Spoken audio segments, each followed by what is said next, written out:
Morning বন্ধুরা, কেমন আছো তোমরা? সবাই নিশ্চয়ই ভালো আছো। আমরা বেশ ভালোই আছি। ঠান্ডা, হনুমান, বানর সবকিছু নিয়ে বেশ ভালোই আছে। এদিক ওদিক কেন তাকাচ্ছি বলো তো? বানর ভর্তি তো, কখন যে মোবাইলটা আমার ছো মেরে নিয়ে যাবে। এখন 9:45 বাজে। তো আমরা এখন যাচ্ছি ওই আর কি, ঠাকুর দেখতে যাচ্ছি মন্দির। বলের মা, এটা কি দুর্গা পুজো? কোথায় জানি যাবো আজকে, আমি বার্সানা যাবো আজকে। গোকুলের ওদিকটাতে যাবে, তারপর বার্সানাতে যাবে, ওসব জায়গায় যাওয়া হচ্ছে। সকাল 7টার সময় ঘুম থেকে উঠেছি, উঠে তারপরে স্নান করা, দাঁত ব্রাশ করা, এগুলো সব কমপ্লিট করে আবার কম্বলের মধ্যে ঢুকে পড়েছি।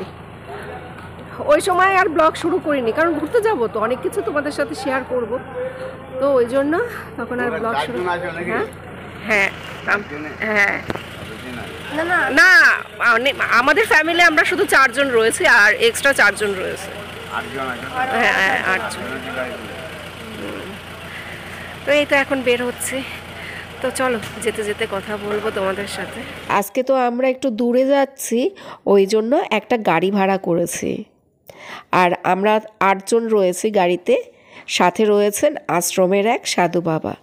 উনি আমাকে জিজ্ঞেস করছিলেন, তোমরা কি 4 জন? তো আমি বললাম যে হ্যাঁ, আমাদের ফ্যামিলির আমরা 4 জন, আর এক্সট্রা 4 জন রয়েছে। আমরা বার্সানাতে যাব। তো বার্সানাতে যাওয়ার পথে যে সমস্ত মন্দিরগুলো রয়েছে সেগুলো দর্শন করব। এখন আমরা আছি নন্দগাঁও মন্দিরে। এখানে আসার পর কতগুলো ছেলে বাইক নিয়ে এসে বলে, আপনারা মন্দিরের ভিতরে হেঁটে যেতে পারবেন না, মন্দিরের ভিতরে যাওয়ার সময় অনেকটা চড়াই রাস্তা পড়ে, তো ওখান থেকে আপনারা হেঁটে যেতে পারবেন না, বাইকে করে যেতে হবে। এখান থেকে সবাই বাইকে করেই যায়। তারপরে আমি একটা ছেলের বাইকে উঠলাম, আর আমার হাজব্যান্ড কৃপা অর্জুনকে নিয়ে বাইকে করে চলে গেল। কিন্তু যেটুকু চড়াই রাস্তা ছিল তার থেকে পাহাড়ে অনেক উঁচু রাস্তায় আমরা হাঁটাচলা করেছি। সেটা আমরা মন্দিরে আসার পরে বুঝতে পারলাম যে বাইকটা আমাদের না নিলেও হতো, আমরা এইটুকু রাস্তা হেঁটেই আসতে পারতাম। যারা বয়স্ক, হাঁটাচলা করতে পারে না, তাদের জন্য বাইক ঠিক আছে। এই এরিয়া সমস্ত ওনার। এখানে মন্দিরের ভিতরে আছে আপনার নন্দরাজা, মা যশোদা, শ্রীকৃষ্ণ, বলরাম, ধনসকা, মনসকা, রাধারানী, এতগুলো বিগ্রহ ভিতরে আছে। এটা নন্দরাজার বাড়ি, এটা বলা হয় শ্রীকৃষ্ণের ঘর, নন্দরাজার বাড়ি। নন্দগাঁও বলেই নন্দগ্রাম। নন্দগাঁও মন্দির দর্শন করার পরে আমরা আবার সবাই প্রসাদ নিলাম। তো প্রসাদে ছিল ভাত, রাজমা, আর হলো গিয়ে ওই যে সবজি দিয়ে একটা যে ডাল করে, মানে সাউথ ইন্ডিয়ান ডিশ ছিল। আমার হাজব্যান্ড ভাত মাখার পরে ওখান থেকে আমি 1 গাল ভাত মুখে দিলাম। আমি, কৃপা অর্জুন, আমরা কিন্তু আজকে সকাল থেকে কিছুই খাইনি। আশ্রমে যে খিচুড়ি প্রসাদ দিয়েছিল সেটাও আমাদের খাওয়া হয়নি। পেটটা কেমন যেন ভার ভার লাগছে, খেতে ইচ্ছে করছে না। ওই কারণেই ভাবলাম যে এই বেলা আর সেরকম কিছু খাবো না, যদি খিদে পাই তাহলে দুপুরবেলার দিকে কিছু একটু খেয়ে নেব। এখন আবার যাচ্ছে অন্য আরেকটা মন্দিরে। ওই মন্দিরে ভিডিও করতে দেবে না, সেই জন্য আর সেখানে কোনো ভিডিও করিনি। মন্দিরের বাইরের দিকে একটু ভিডিও করলাম।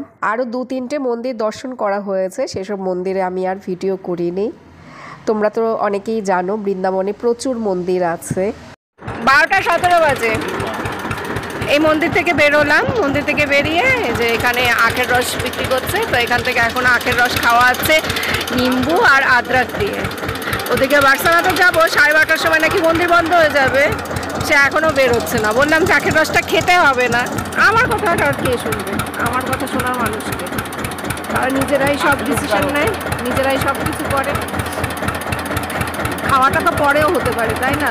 কিন্তু মন্দির একবার বন্ধ হয়ে গেলে তারপর আবার বসে থাকো, না কখন খোলে, বিশাল এক ঝামেলা। কি জল মেশানো ছিল নাকি রে বাবু? তুই পুরোটা খেতে পারবি না। মন্দিরের ওখান থেকে আখের রস খেয়ে গাড়িতে করে তারপরে আমরা চলে আসলাম বার্সানাতে। এখন কিন্তু আমরা সবাই বার্সানাতে আছি। মনে খুব আনন্দ নিয়ে আসলাম। বৃন্দাবনে আমরা যখন আসবো বলে ঠিক করেছি, সেই সময় বরকে বলছিলাম যে আমাকে কিন্তু বার্সানা মন্দিরে নিয়ে যাবে। কৃপা, অর্জুন, আমরা তিনজন কিন্তু মনে অনেক আনন্দ নিয়ে এই বার্সানাতে আসলাম। এই মন্দিরে অনেকগুলো সিঁড়ি রয়েছে, সিঁড়ি ভাঙতে ভাঙতে হাঁপিয়ে গেলাম, ওই জন্য বসে পড়েছি। বিশ্রাম নিয়ে নিয়ে তারপরে মন্দিরে উঠলাম। প্রচণ্ড প্রচণ্ড ভিড় ছিল, তোমরা দেখে বুঝতেই পারছো যে কতটা ভিড় এখানে। আর তোমাদেরকে কিন্তু বার্সানা মন্দিরের বাইরের দিকটা দেখিয়ে দিলাম। ভিতরে হয়তো ভিডিও করতে দেবে না, সেই জন্য আমি বাইরে থেকেই ভিডিও করলাম। মন্দিরের ভিতরে চলে আসলাম, আর ঠাকুর তখনও পর্দা দিয়ে ঢাকা ছিল। পর্দাটা তুলে দেওয়ার পরে রাধারানীকে নমস্কার করার মতো পরিস্থিতির মধ্যে আমরা ছিলাম না। আমরা মনে হয় আরেকটু হলে ওখানেই পদপিষ্ট হয়ে পড়ে থাকতাম। আমরা কিন্তু খুব বিধ্বস্ত অবস্থায় মন্দির থেকে বের হচ্ছি।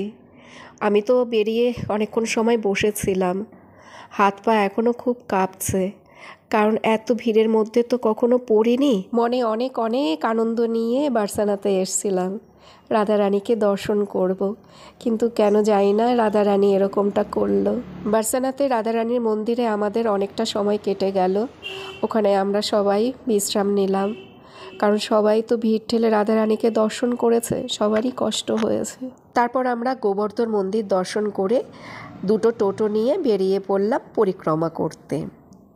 এখানে দেখো প্রচুর মানুষ কিন্তু পরিক্রমা করছে, কেউ পায়ে হেঁটে, আবার কেউ ওই যে ডন্ডি কেটে কেটে পরিক্রমা করছে।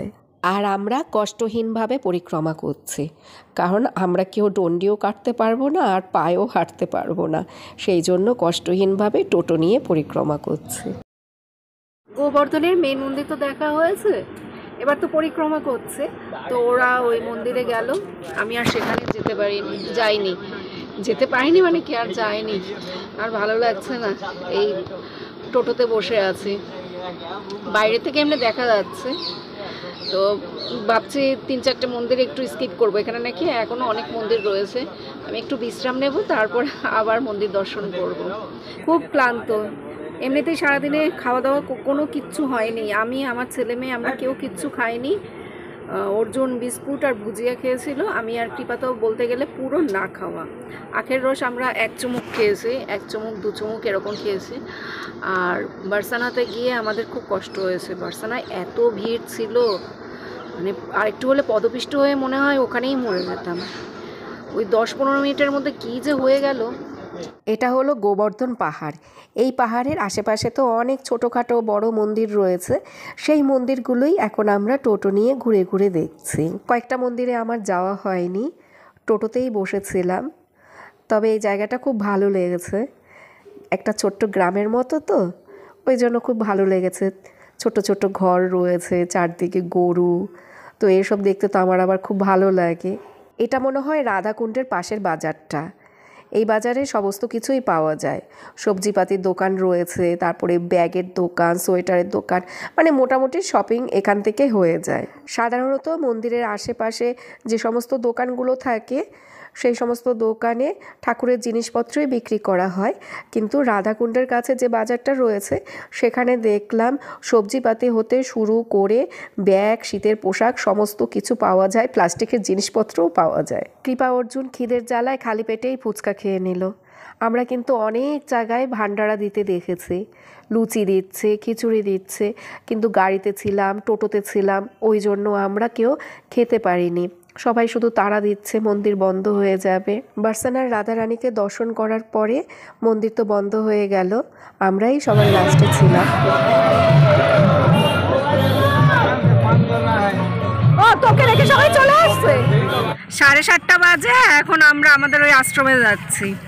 এখানে যে কত খাবারের দোকান, ওরা পিছনে ওরা বসে জিলাপি খাচ্ছে, প্রচুর খাবারের দোকান। আর খাবারগুলো দেখলে বেশ ভক্তিও হয়, মানে খেতে ইচ্ছে করে। প্রচুর প্রচুর খাবার এখানে, আর খাবারের খুব বেশি একটা দামও না, সেরকম একটা দাম না খাবারের। অনেক কিছুই তো খেতে ইচ্ছে করছিল, কিন্তু এত যদি উল্টো পাল্টা খাই তাহলে তো শরীর খারাপ করবে, সেই কারণে আর খেলাম না। খেয়েছি টুকটাক, অনেক কিছু খাওয়া হয়েছে অল্প অল্প করে, কিন্তু আমার আরো অনেক কিছু খেতে ইচ্ছা করছিল।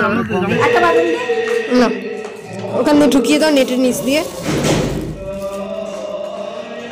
আমরা আশ্রমে চলে আসি, আস্তে আস্তে আমরা আশ্রমে চলে এসেছি।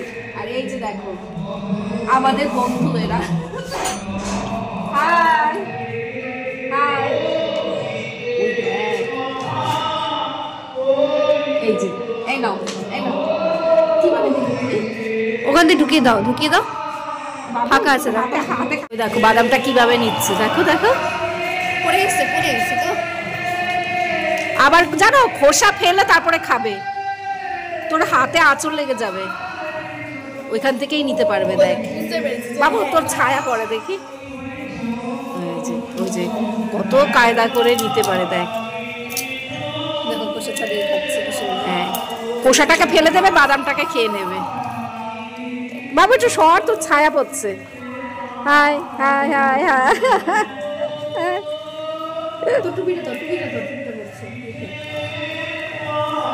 ওই ঠিক ওর হাত দিয়ে নিয়ে নেবে। আমরা এখন আশ্রমে প্রসাদ নিচ্ছি। কৃপা অর্জুন কেউ আসেনি। অর্জুনের জন্য ওই দেখো থালায় একটু ভাত, লুচি, তরকারি এগুলো নিয়ে যাব। আর এটা হলো কি আমার থালা। আজকে আশ্রমে ভান্ডারা ছিল, সেই জন্য লুচি মিষ্টি এগুলো সব করা হয়েছে। ভাতের সাথে একটা লাবড়া সবজিও ছিল, তো সেটা আর কৃপা অর্জুনের জন্য নেইনি। এখন 11:15 বাজে। ওখান থেকে এসে আর বিছানার সাথে গা লাগাইনি, ভাবলাম খেয়ে দিয়ে একবারে ফ্রেশ হয়ে শুয়ে পড়বো। তো জামা কাপড়ও ছাড়িনি, আমি যে ড্রেস পরা ছিলাম সেই ড্রেস পরেই ওখানে খেতে চলে এসে এই খেয়ে দিয়ে জামা কাপড় ছেড়ে নাইটি পরে হাত পা ধুয়ে এই শুয়ে পড়েছি। গরম জল দিয়ে মুখটা ধুয়েছিলাম, কিন্তু এই যে তিলকের এগুলো ওঠেনি। আসলে আয়না ফায়না নেই তো দেখতে পাই না, এমনি গরম জল দিয়ে জাস্ট একটু মুখটা ধুয়েছি। আর ফেস ওয়াশ দিয়ে মুখ ধোয়ার মতো সাহস আমার নেই। তা যাই হোক, ওই বার্সানার ওখানে যা ভিড় ছিল, ভিড় বললে ভুল হবে, পদপিষ্ট হয়ে মনে হয় মরেই যেতাম ওখানে, এত বাজে অবস্থা হয়েছে। ছেলে মেয়ে দুটো তো ভয়ে সে কান্নাকাটি করছে, অর্জুন তো পুরো কেঁদেই দিয়েছে। আর কৃপা সে কীরকম করছিল, চিৎকার করছে। কৃপাকে আমি কখনো এইরকম মানে এরকমভাবে আমি ওকে কখনো দেখিনি। ও এই যে বনগাঁর লোকাল ট্রেনগুলোতে যে যাওয়া আসা করে, কখনো ভিড়ের ট্রেনে যে যাওয়া আসা করে, কখনো কৃপা এরকম করেনি। সে কৃপার কী অবস্থা হয়েছিল, ওর চুল টুল খুলে গেছে, চুল আমারও খুলে গেছে। কোথায় চুল, কোথায় চুলের ক্লিপ। আমার ওই যে চাদরটা ছিল, ওই চাদরটা তো মাটিতে 2-3 বার করে পরে শুধু লুটাচ্ছে। তো কৃপার গলার মধ্যে নাকি কে জানি নাকি ফাঁস দিয়ে দিচ্ছে, মানে ওর পাশের যে ভদ্র মহিলা ছিল সে নাকি কৃপার গলার মধ্যে হাত এইভাবে দিয়ে রেখেছে। মানে কারো তো কোনো হুঁশ নেই, দিক বেদিক নেই ভিড়ে। তো ওর নাকি গলার মধ্যে নাকি এমন জোরে ফাঁস লেগেছে বলে আমার দম বন্ধ হয়ে আসছে। আমি সরাতে বলছি তাও সরাচ্ছে না, মানে কৃপাকে এইরকম করে ধরে উনি সাপোর্ট দিচ্ছে। হ্যাঁ, আর মেয়ের তো ওই রোগা পাতলা চেহারা। তো আমি তো একবার অর্জুনকে দেখি এই পাশে, অর্জুনকে ওর বাবাই ধরেছিল আর আমি কৃপাকে ধরেছিলাম, কিন্তু কৃপা ওই ভিড়ের মধ্যে আমার কাছ থেকে একটু দূরে সরে গেছে। তো একবার অর্জুনকে দেখি এইভাবে, পিছন ফিরে কৃপাকে দেখি।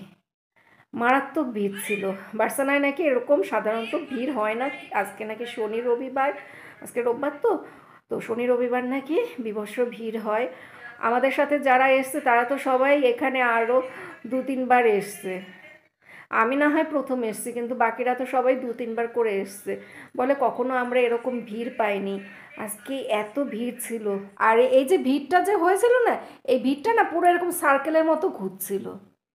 মানুষ এইভাবে তো এইভাবে দেখে সোজা বেরিয়ে যাবে, এরকম সোজা গেট এইভাবে, আর এদিকে ঠাকুর। হ্যাঁ, এইভাবে বেরিয়ে যাবে, হাঁটা পথে সবাই এইভাবে দেখে বেরিয়ে যাবে।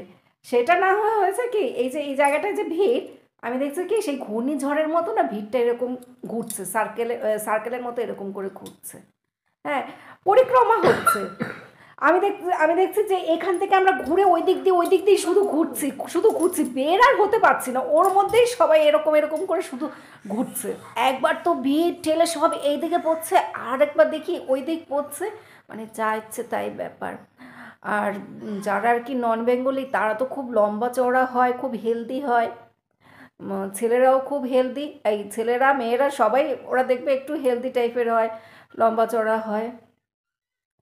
ওদের সাথে না আমরা পারি না, ওরা এত লম্বা আমাদেরকে ধাক্কা ফাক্কা দিয়ে মানে কিভাবে যে দুমড়ে মুচড়ে চলে যায়।